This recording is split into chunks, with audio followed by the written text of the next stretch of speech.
Trump को पाकिस्तान का बड़ा झटका। आगे बढ़ने से पहले मैं आपको बता दूं कि अमेरिका के पाकिस्तान कितना करीब है। इससे हमारे पिछवाड़ों में, हम हिंदुस्तानियों के पिछवाड़ों में आग लगी हुई है। हमारे चूतड़ों में काफ़ी तकलीफ है क्योंकि हमारी विदेश नीति फेल हुई है। हमारे जो फलाना नेता है उसने नमस्ते डोनाल्ड ट्रंप किया खूब चीख चीख के, लेकिन इस बेगैरत गुलाबी सुअर ने हमारे नेता को धोखा दिया। यहाँ तक कि हमारे यहाँ एक समुदाय है, एक दूसरी प्रजाति के लोग हैं जो किसी को भी भगवान मान लेते हैं। बस उसके अंदर ये खूबी होनी चाहिए कि वो मुसलमानों को गाली बकता हो, मुसलमानों को मारता हो। इसी बेसिस पर एक समुदाय ने गुलाबी सुअर को अपना भगवान मान लिया। भारत के अंदर उसकी पूजा की, पूजा अर्चना की, सड़कों पर उतर कर रैलियां की। यहाँ तक कि भारत के अंदर ही एक स्टेट में एक व्यक्ति ने तो ऐसी अंधभक्ति की कि उसकी मूर्ति बनाकर पूजा करना शुरू कर दिया। लेकिन गुलाबी सुअर तो गुलाबी सुअर था, उसने इन सब के मुंह पर लाइन से मूत दिया और भारत के प्रधानमंत्री मोदी का भी अपमान किया। पहले जो डंका पीटा जाता था कि अमेरिका भारत का दोस्त, ये वो, ये सब खराब हो गया क्योंकि दुनिया देख रही है कि शहबाज शरीफ और आसिम मुनीर भाई व्हाइट हाउस में नाश्ता कर रहे हैं। हमारा वाला क्या मेलोनी के साथ जो है, मेलोनी को टॉफी खिलाकर खुश हो रहा है। आप समझ रहे हो? हाँ, सच्चाई आपको मैं भी कहता हूँ, मैं भी इंडियन मीडिया हूँ भाई। मैं भी खुला खुला बोलता था कि ये देखो जी, ये क्या हो रहा है, अमेरिका की चाटुकारिता कर रहा है शहबाज शरीफ, अमेरिका का पेशाब पी रहा है शहबाज शरीफ, सब कुछ कहता था मैं। लेकिन भाई गोदी मीडिया में और मुझ में फ़र्क यही है ना कि मैं सच बयान करूँगा। अब आप देखिएगा, गोदी मीडिया ये खबर नहीं दिखाएगा जो मैं आपको बता रहा हूँ, ये बात, ये सवाल नहीं उठाएगा। सुनिए, गुलाबी सुअर ने पाकिस्तान को बिल्कुल अपना करीबी बना लिया। पाकिस्तान क्यों मना करेगा भाई, जब हमारा वाला कल तक पीने को तैयार था, समझ रहे हो? और आज तक इतना डरा हुआ है वो कि ट्रंप का नाम नहीं लेता अपने बयानों में कि ट्रंप कहीं मेरी एप्स्टीन फाइल रिलीज ना कर दे। भाई इजराइल जाकर नाच के आया है नचनिया, ये तमाम दुनिया के सामने बातें हैं, समझ रहे हो? तो भाई अब मामला ये हुआ कि ट्रंप को ये लगा कि पाकिस्तान तो अपना ही है, तो ट्रंप ने धमकी भरे लहजे में कल कहा था कि तमाम अरब देशों को अब्राहम अकॉर्ड में शामिल होना चाहिए, इंक्लूडिंग पाकिस्तान। पाकिस्तान का भी नाम लिया था और डोनाल्ड ट्रंप ने अपने बाकायदा ट्वीट में इस बात को कहा। ट्रंप को यकीन था कि पाकिस्तान जितना हमारे क्लोज आ चुका है, पाकिस्तान तुरंत या तो कुछ बोलेगा नहीं, सऊदी अरब की तरह गोल गोल बातें कर देगा, खिलाफ नहीं बोलेगा, गोल गोल कर देगा। लेकिन नहीं, पाकिस्तान की सरकार ने सरकारी तौर से साफ इनकार कर दिया कि हमारी नीति में ही नहीं है, हमारे खून में ही नहीं है, दिल दिमाग जबान मन तन कहीं है ही नहीं कि हम इजराइल के साथ नॉर्मलाइजेशन कर लें किसी भी हालत में। यानी पाकिस्तान की सरकार ने गुलाबी सुअर के मुंह में मूत दिया। वो अपने मित्र के मुंह में मूतता है गुलाबी सुअर यहां भारत में, और उसको लगता था गुलाबी सुअर को कि शहबाज शरीफ की सरकार, पाकिस्तान की सरकार, अब तो मैं जो कहूंगा वो करेगी। लेकिन ऐसा नहीं हुआ। कतर ने मना किया, सऊदी ने मना किया और फिर पाकिस्तान ने साफ इनकार कर दिया कि नहीं मुन्ना, होगे तुम बहुत बड़े राष्ट्रपति और होगे तुम पता नहीं अलान के फलान, लेकिन इजराइल के साथ नॉर्मलाइजेशन पाकिस्तान नहीं करेगा। गोदी मीडिया दिखाएगा आपको ये खबर? नहीं दिखाएगा, क्योंकि गोदी मीडिया और प्रधानमंत्री मोदी, खुद वो मोदी और अंधभक्तों का बाप, इजराइल को अपना बाप फादरलैंड बना के आया है। तो ऐसे में आपको क्या लगता है, ये खबर चलाई जाएगी कि पाकिस्तान ने मूत दिया ट्रंप के मुंह पर? अल जजीरा का सोर्स लगा रहा हूं, देख लीजिए। पेज़ेश्कियान ने खुद कंफर्म किया है कि मैंने ईद के इस अवसर पर मुस्लिम नेशन, जिसमें इराक, ओमान, कतर, तुर्की, ताजिकिस्तान, इजिप्ट, किर्गिस्तान और आज़रबाईजान से फ़ोन पर बात की है।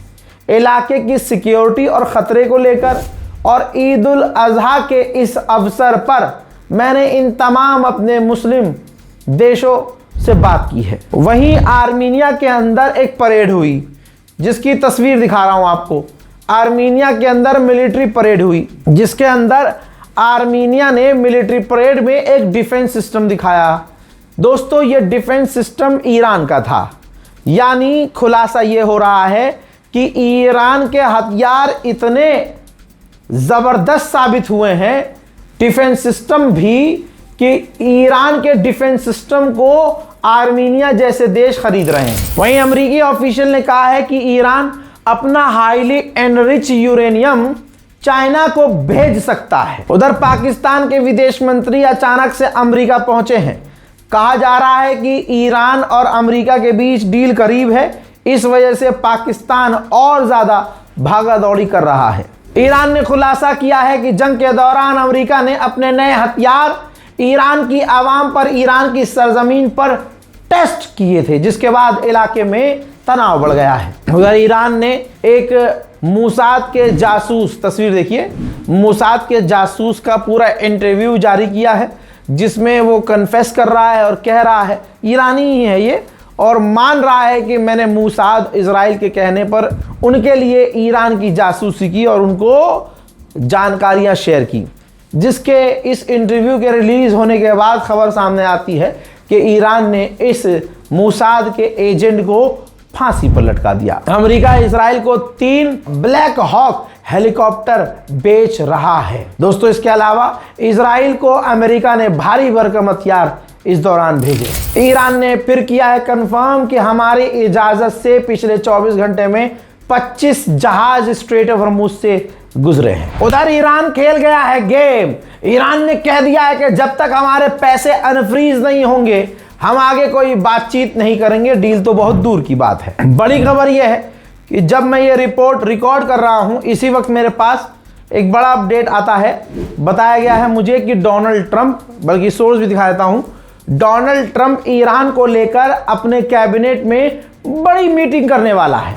इस मीटिंग के बहुत मायने हैं और ये ब्रेकिंग न्यूज़ है। हो सकता है जब तक आप ये वीडियो देख रहे हो तब तक मीटिंग हो चुकी हो और फैसले बड़े लिए जा चुके हों। उधर आपके मन की बात ईरान ने कह दी है। ईरान ने कह दिया है कि अमेरिका पर हमें 1% भी भरोसा नहीं है, और अगर अमेरिका ने दोबारा जंग शुरू की तो अमेरिका को हम ऐसा जवाब देंगे जैसा हमने जवाब पहले भी नहीं दिया था। आदत से मजबूर इजराइल ने लेबनान पर रोज की तरह आज फिर बड़े हमले किए हैं। लेबनान में तबाही के मंजर मैं आपको दिखाना चाहता हूं, देखिए।